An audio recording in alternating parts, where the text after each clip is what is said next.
No need to. Why is the World Cup held in America when Americans don't know how to kick a football and don't care about the sport? Look at this video. I have seen more atmosphere in a graveyard. I believe that we will win! I believe that we will win! I believe that we will win! And look at this. They don't even know that it's happening anyway. So here I am. What's the huge event that's going on in America in 3 weeks' time? One of your biggest events in history. What's it going to be? What's it going to be called? 4th of July. Say that again. 4th of July. In 3 weeks' time. So it's one of the biggest events in American history. Ready? Go for it. The 2026 World Cup for soccer.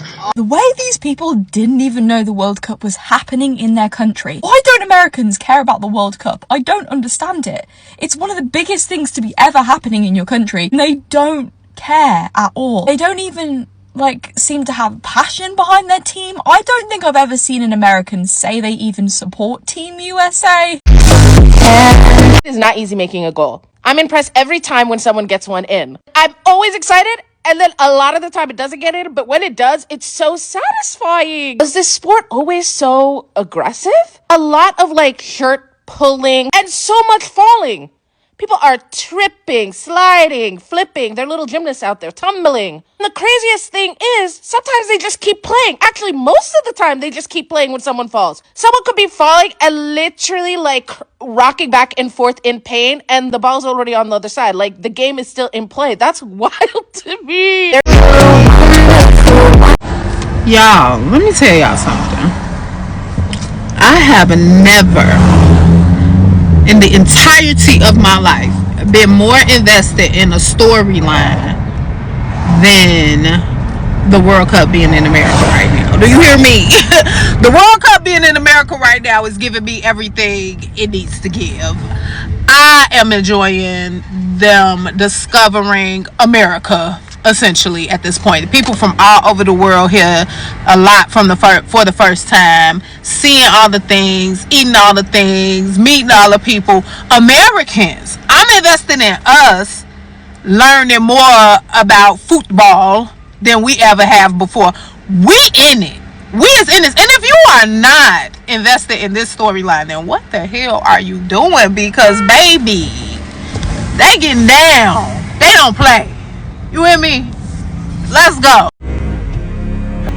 Community. We need to break bread at the same table without politics being somewhere in the middle. We need to embrace humanity when we can.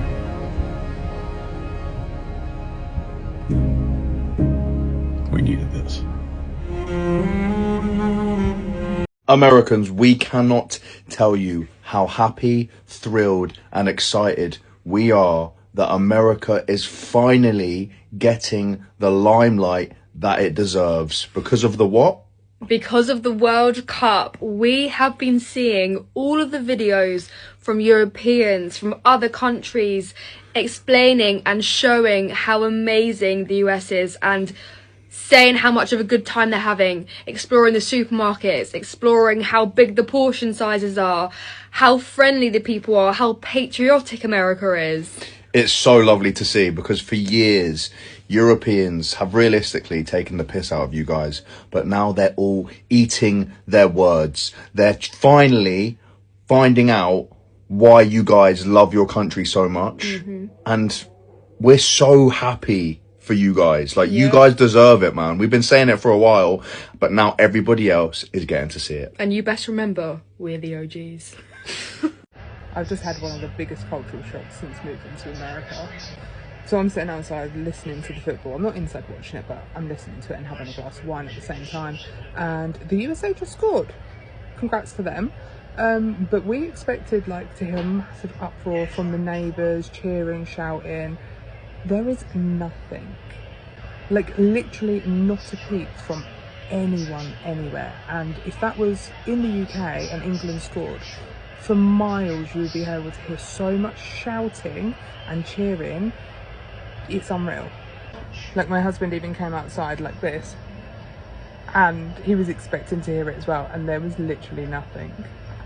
But yeah, let me know if you are American and you are interested in watching the football, soccer. whatever we want to call it. Because where I am, it doesn't seem like anyone's bothered by it. USA! USA! One thing I'm loving about the World Cup is seeing everyday American people finally get their moment in the spotlight. Seeing the way you've welcomed the Scots in Boston, the Algerian folks in Kansas, the Dutch in Texas, it's just been beautiful. Seeing all this all over my For You page and in the international press has been just honestly such a breath of fresh air. Because for once, just once, the lead story isn't intentionally divisive politics or celebrities or some manufactured rage bait on the internet. It's just everyday American people being themselves, kind, welcoming, and yeah, a little confused at our food choices. These are the real people, like the people who are actually the fabric of the country. Take the random folks I met in Tennessee. I was standing outside an Arby's thinking, what is this place? And they were like, dude, if it's a nice dinner you want, maybe don't go here. Then they pointed me to a local barbecue place and I ended up having one of the best meals of my life. That is the US I know. And I think that's what the World Cup is showing a lot of Europeans. The headlines will show you a country, but Americans will show you America. One of the cutest things about the World Cup is every city hosting another team wants that team to win. Like in Kansas, every single video is like, I really hope Algeria wins, and I just know it's because most of us don't know that the US also has a team competing in the World Cup. And maybe what this world really needed was the World Cup to happen, because I'm here in Houston, I have friends in Atlanta, and everybody is just mixing and mingling, and like all of the nations are coming together, everybody's getting along, everybody's having a good ass time. But maybe if you go over there on Asian TikTok and see how the Asians is living it up over there in Guadalajara, Mexico. I'm talking about the Mexicans and the Koreans is like this, okay? Maybe over there. And I'm just like, my little heart is so happy and is smiling because this is the world that we knew we lived in. All of this fear mongering and all of these things on the news and all of that. At the end of the day, there are people, there are citizens. And like everybody is just really enjoying everybody else's company. The English people and the European people are over here in Texas having a good ass motherfucking time at Buc-ee's and Shake Shack and all of the things. And y'all gonna see why a European size 4 and an American size 4 is different. You ain't gonna go back to European size 4. Y'all keep fucking around with this food over here. But that's beside the point. Everybody is just having a good time, and I'm just so happy I could cry.